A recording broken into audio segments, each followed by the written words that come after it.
أعوذ بالله من الشيطان الرجيم بسم الله الرحمن الرحيم يا أيها الذين آمنوا اتقوا الله وكونوا مع الصادقين سامعین کرام السلام علیکم ورحمۃ اللہ وبرکاتہ۔ قرآن پاک کی چھوٹی سی آیت آپ کے سامنے تلاوت کی گئی، اس میں اللہ رب العالمین نے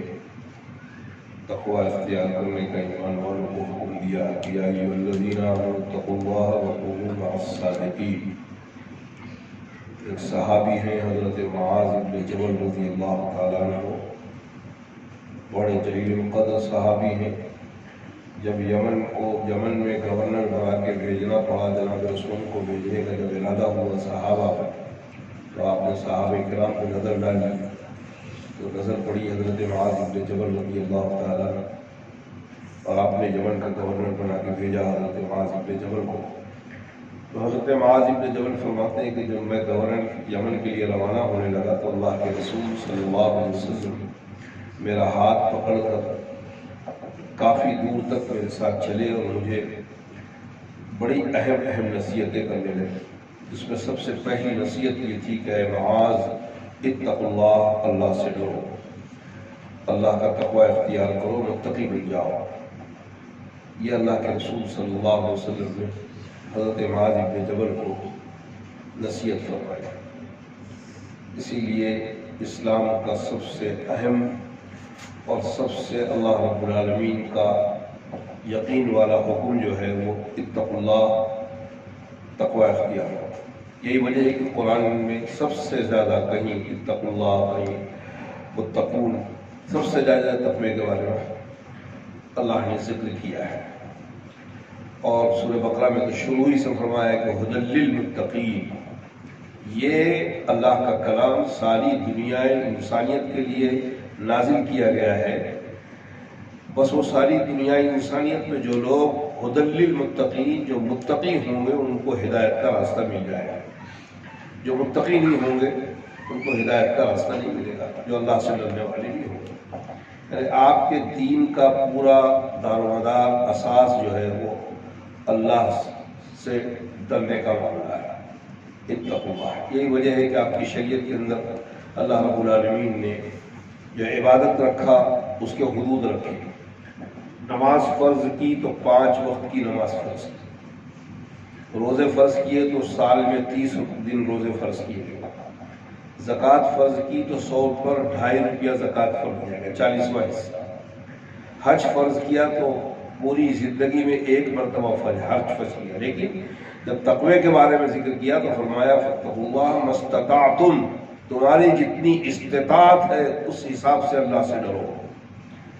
جتنا ڈر سکتے ہو اللہ سے ڈرو، اس لیے کہ یہ پوری زندگی آپ کی جو گزرنی ہے وہ اللہ کے سامنے جانی ہے، اور اللہ کے سامنے یہ تمام زندگی پیش ہوئی۔ ایک موقع پر حضرت عمر فاروق رضی اللہ تعالیٰ عنہ بہت سارے صحابہ کے بیچ بیٹھے ہوئے تھے کہ حضرت ابی بن کعب رضی اللہ تعالیٰ عنہ کو مخاطب فرمایا اور فرمایا کہ اے ابی بن کعب، تقوی کیا ہے؟ حضرت ابی بن کعب نے پوچھا کہ امیر المومنین، کبھی آپ ایسے راستے سے گزرے ہیں کہ دونوں طرف کانٹوں کے درخت لگے ہوئے ہوں اور کانٹوں کے درخت تھے اور اس بیچ سے آپ گزرے ہو؟ فاروق اعظم نے فرمایا کہ ایسا تو بہت سارا واقعہ ہوا، بہت موقع ملا کہ میں ایسے راستے سے گزرا، آپ کیسے گزرے؟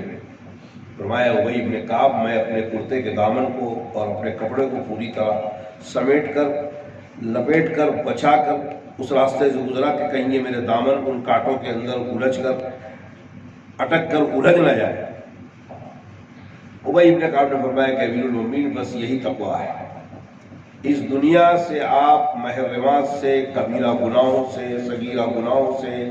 برائی سے، شیطان کے سارے راستوں سے اس دنیا سے اسی طرح دامن بچا کر نکل جاؤ، اسی کا نام تقوی ہے۔ محمود غزنوی کے ہونہار عقل مند غلام تھا ایاز، تھا تو غلام، لیکن محمود غزنوی اس کو اتنا مانتا تھا کہ بڑے بڑے وزیر کوئی مشورہ دیتے تو جب تک محمود ایاز سے مشورہ نہیں کر لیتا اور ایاز جو فیصلہ بتاتا ہے یا ایاز جو رائے دیتا اس پر عمل کرتا، اس وجہ سے وزراء جو ہے وہ آیات سے جلنے لگے کہ ہے تو غلام، لیکن بادشاہ اس کی رائے کو بہت پسند کرتا ہے۔ وہ رائے پسند کرنے کی وجہ سے ہوتا یہ تھا کہ وزیروں کے سب پہ آ کے بیٹھتا تھا، سارے وزیروں سے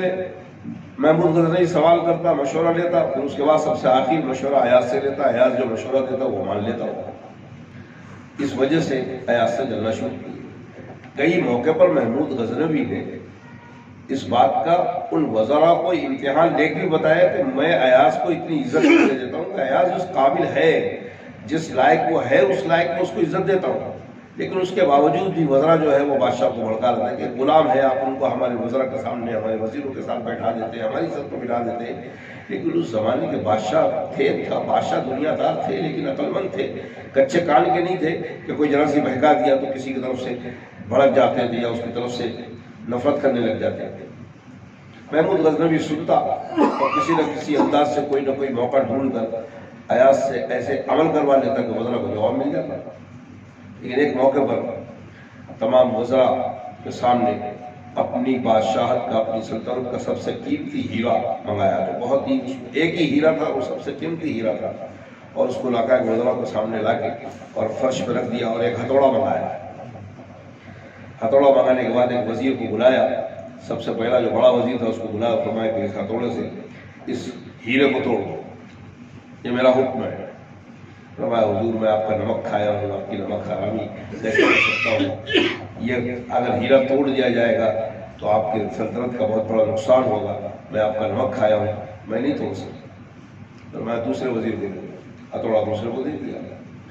دوسرے نے فرمایا کہ حضور میں آپ کا نمک حلال ہوں، آپ کا نمک کھایا ہوں، میں یہ نہیں کر سکتا، آپ کا نقصان نہیں کر سکتا۔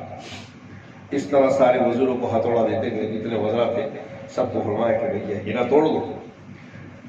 کسی نے نہیں توڑا، سب نے کہا کہ حضور ہم آپ کا نقصان نہیں کریں گے۔ سب سے آخر میں ایاز کو بلایا اور ایاز کے ہاتھ میں ہتھوڑا دیا، فرمایا کہ ایاز میں کہہ رہا ہوں، میں حکم دے رہا ہوں کہ اس ہیرے کو توڑ دو۔ ایاز نے ہتھوڑا اٹھایا، ایک ہی وار کی کس کے دیا کہ سارا ہیرا ٹوٹ ٹوٹ کے ریزہ ریزہ ہو کے بکھر گیا۔ بادشاہ نے فرمایا کہ ایاز تم کتنے بڑے بے وقوف ہو، میں تم کو بڑا عقل مند سمجھتا تھا۔ یہ اتنے بڑے بڑے وزراء دیکھو، ان کو میں نے کہا انہوں نے ہیرے کو نہیں توڑا، جانتے رہے کہ یہ ہیرا اتنی قیمتی ہے، تم کو پتہ نہیں تھا، تم نے اتنا میرے سلطنت کا اتنا اور ایک ہی ہیرا تھا یہ، اور اتنا قیمتی ہیرا تم نے چھوڑ دیا۔ بولے حضور جب آپ نے کہا کہ ہیرا توڑ دو